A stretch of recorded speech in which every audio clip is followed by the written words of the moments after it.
It took me a little while to figure this one out, but as soon as I did, it made a noticeable difference in my accuracy. I use global on-press quickcast for all my abilities, except Force Wall, where I use on-release instead. On-press quickcast sacrifices a little precision for a little speed, which is okay for most abilities, but with Force Wall in particular, this is an ability where you need to be precise, especially with some of the tricks I'm going to be showing you in the future. Just this alone is so important for your aim. I highly recommend you make this change. Okay, so Force Wall is obviously used to block things. It's a wall. So naturally, the more completely you can block something off, the better. So that means you shouldn't be throwing your wall immediately, but instead you should be letting your enemies get themselves into bad position.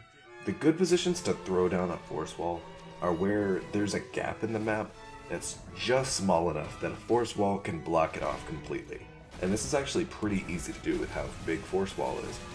It's like what you'd see in those train stations around the world. You know, they say mind the gap. That's what you should be doing when you're playing Tassadar with Force Wall. You should be looking at all the gaps as the enemy players are walking around.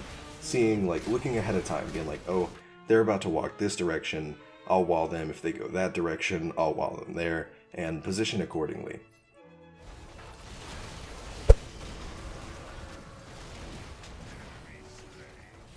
When you can put down a wall that connects to the environment on both ends, you're completely sealing something off, and this is the ideal wall. As you can see, this ETC has nowhere to go. This guy is totally screwed. Before we move on to the next thing though, let's go back and look at my positioning from earlier. Like I said before, I'm considering all possible routes, and all this time I'm constantly hovering around this middle area so I can block him no matter where he goes. Just a little side note, the tilt factor alone makes Force Wall completely worth it. Of course, it's always perfect when you can wall something off completely, but that's not always going to be the case. A lot of times, you're going to have to settle for a wall that only connects with the environment on one end.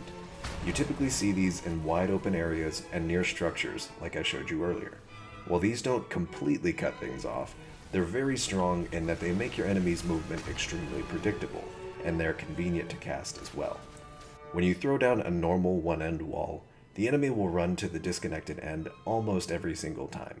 You should be taking advantage of that, and so should your team in an ideal coordinated situation. Say you're queued up with a Malfurion, he's in your party.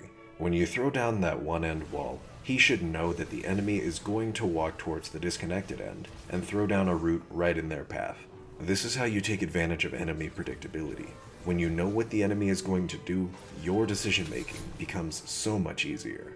You can probably guess what the last kind of wall is, the no-end wall.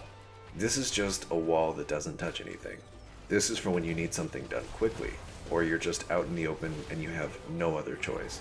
I'm talking things like you're chasing someone and they're just barely out of your team's range, or a butcher's about to tear your support apart, or you need to split the enemy team in the middle of a fight. For all of these things, you don't really care about precision and getting the perfect wall, so much as just getting the job done as fast as possible. This is the least restrictive type of wall, but also the most convenient. Okay, we're gonna close this off by going over a few examples, and I'll explain why I made the choices that I did. The start of the fight is pretty simple. I notice that Valera is attacking the medic, and I help focus her down. Afterward, Thrall, Artanis, and Vala are all rooted, and Vala's health is going down very fast. Valera is on her way from the bottom left. Given this information, we know that Vala's most likely gonna try to run away, and we want to keep the enemy team here as long as possible to try and give our Valera time to come back. I end up casting a one-end wall and leaving the right side open. Because of this, the enemy team's immediate path is blocked, and they attempt to run to the right to get around the wall. This secures a kill on the Vala, and gives our Muradin enough time to escape and heal with second wind. Because our Muradin backs off, the enemy team feels comfortable chasing because they don't know that Valera is coming. I'm even a little slow to react to it myself. Here, I'm out of position for a moment before I realize we're already going in on Artanis. I get back in and throw Psionic Storm, but I don't attack. This is a mistake. Look at where everyone is positioned. These two heroes are both melee, and the only one that's going to be alive for much longer is Thrall. And right now, I'm the farthest hero from Thrall. I'm in no danger. I'm not going to take any damage, and once Artanis dies, this is going to be a 4-on-2, thus I need to position more aggressively.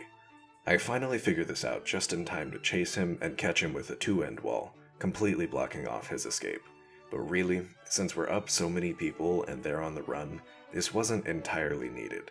I could have blocked the Thrall here, and that would have saved my teammates some cooldowns and mana. Now I'm thinking, okay, there are 4 of us and 1 of them. Zarya's gonna back off, but she actually sticks around to try and stall us from getting the objective. Once I see that this is what she's doing, I get in position to wall her and give our team an easy kill.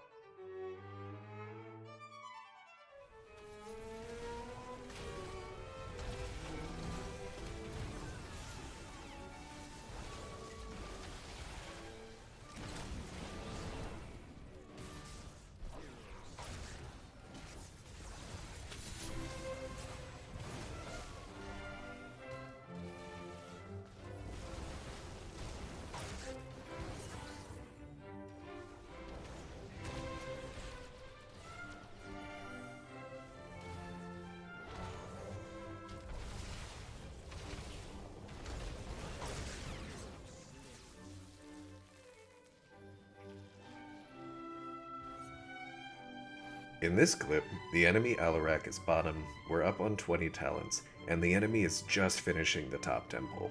Thus, we know the enemy team is split and that we have a massive advantage in a fight, so we move aggressively. Since we know the enemy team was just at the top temple, and that they want to play back while we have the level 20 advantage, there's a very high chance that they're going to the Bruiser camp. As we get close enough to engage, I use Oracle to check if they're there. I don't use it as soon as I get in range, because otherwise I'd just scare them off when the vision indicator would show up over their heads. I hold it until Muradin is close enough to engage and disrupt the enemy team. Because we're coming from above, I know that the only way the enemy team can run is down, so I seal off the south exit. This ends up not really being necessary because of some well-timed stuns from my team, but the idea behind it is still correct. 너희들은 내 사원의 힘을 충분히 훔쳤다. 이제 너희들의 전쟁으로 돌아가거라. 영웅들아.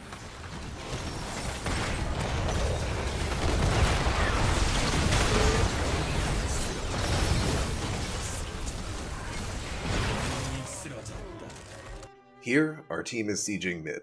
We finish the keep off and our Varian is low, so we get ready to leave, except that Dahaka tries to chase us.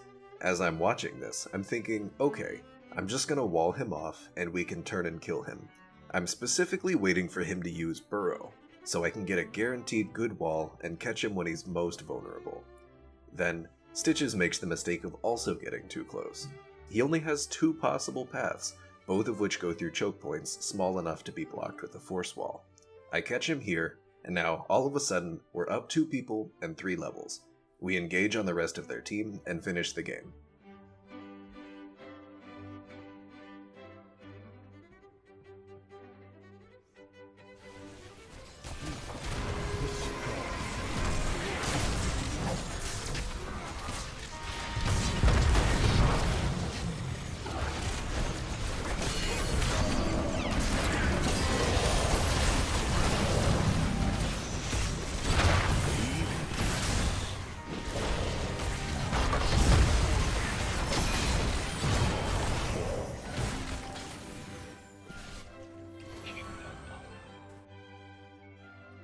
Here's a recap.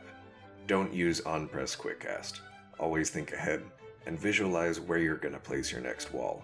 As you connect Force Wall to more of the environment, it gets more restrictive, but less convenient, and vice versa. You'll be using 2-end Force Walls and choke points, 1-end Force Walls near structures and natural walls in open spaces to coax the enemy in certain directions, and no-end Force Walls out in the open or when you need something done quickly. That's all, and I hope you learned something. And if not, maybe you'll learn from one of the more advanced tutorials that I have coming up next.